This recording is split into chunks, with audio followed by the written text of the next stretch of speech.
Hello there and welcome to the Pmdg 737 series startup video from cold and dark all the way till takeoff. We'll go over the full procedure, get you ready to go. Stay tuned till the end because I will share a kind of checklist flowchart I made, very easy step to step, just to the point, which you can use while starting up so you don't forget anything. For example, if you forget the yaw dampers, your autopilot will not work, so it will be pity if you're almost ready to go and you forgot a small thing, so well worth it to have. Without further ado, let's get straight into it. We will go to the Pmdg setup, panel state load, and then we'll want to hit cold and dark here and hit execute. And that will bring up the plane to a full cold and dark mode here. So the first step is to set the parking brakes. Keep the brakes pressed here, and then you can pull this lever to set the parking brake. Then we can go to the overhead panel, which will be the very first steps taken out here on the overhead panel.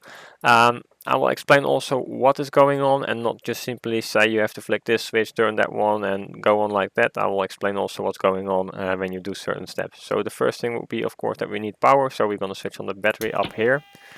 And then we want to go to standby power, open this cover and turn it left to battery. Sometimes it can be a little bit difficult to find these switches because they have some of them have multiple positions. These are simply off and on, and like this one has a 3-step switch, so to say. So be aware of that. Alright, we got the battery on, the standby power is on, and now what we can do is request the ground power, so we can have extra power from the ground, so to say, nothing more than that. So we're going to go to FMC, FS Actions, menu, FS Actions, ground services, and request ground power. If this one is not available, that might be the reason because your wheel chocks are not set. If you remove the wheel chocks, you cannot request ground power. So make sure the wheel chocks are set, and then we can request ground power. Going back to the overhead panel, we can take the ground power, which will become available here. There it goes, available now with the blue light on. Switching over to ground power. And then we can go to the window heat, which is up here. Flick these 4 switches, like so. Then we can align the IRS, which is on the other side, upstairs. Basically for the navigation, flick it twice to the nav position, so align nav, there we go. Just like so. Then we have to go back to our FMC. So I have a nice button set up here, which will bring me more or less back to the FMC. Then we want to press menu here, go to the FMC flight management computer, to go to the position here, and we need a position here. Where to get it? Quite simple. There is a next and previous page button here, so we're going to hit next button, and we're going to take the GPS position. Either one of them is fine. So we're going to take the left one, go back to menu, FMC, and here we can set up the position. That's it. What you would normally do now is set up the route. So you would start up setting up the route and everything, but that's going to be a separate video. It's quite a yeah, will take up some time, let's say. So next up, we're going to switch on the left fuel pumps, going back to the overhead panel here, and here is all the fuel tanks and with their corresponding pumps. So we're going to switch on the left fuel pumps here, and then we can start the APU, the auxiliary power unit, which is located over here. Press it down once, and then press down and keep it there, and it will pop back up just like that. And now we need to wait a little bit because it takes time for the APU to be available. And notice here the APU generator became available, so all we have to do is take this APU power, and then we need to take the power from the APU and bring it into the plane. So we're going to use the APU bleed, which is located over here. And now the plane has power by the APU unit. So what we can do is disconnect the ground power. So we'll head over back to the FMC here, go to FS Actions, ground services, and then release the ground power here. So what we need to do before starting up is start up all the fuel pumps, the remaining ones, which will be the side tanks and the center tanks here. So they're all on now. Then we need to start up the hydraulics, which are up here for the flight control. So hydraulic pumps, 2 remaining ones have to be started. And then we can start the engines. So what we will do is now request a pushback. I'm using the GSX, Ground Service X, which is a nice feature to get your pushbacks going. But if you use the default Flight Simulator pushback, of course it works fine as well.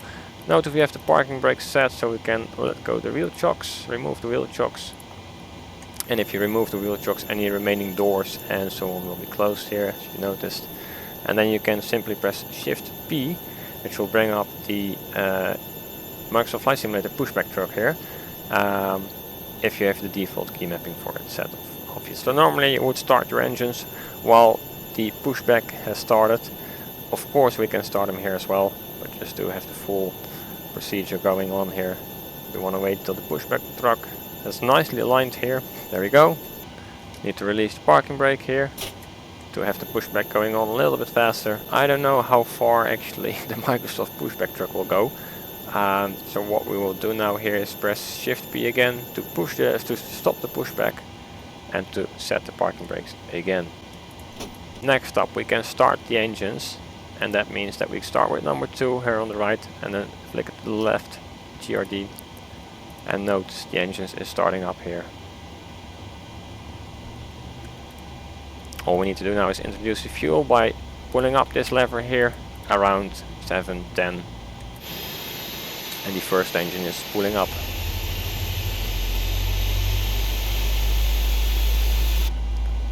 Then we're gonna wait till we hear it click here, the switch.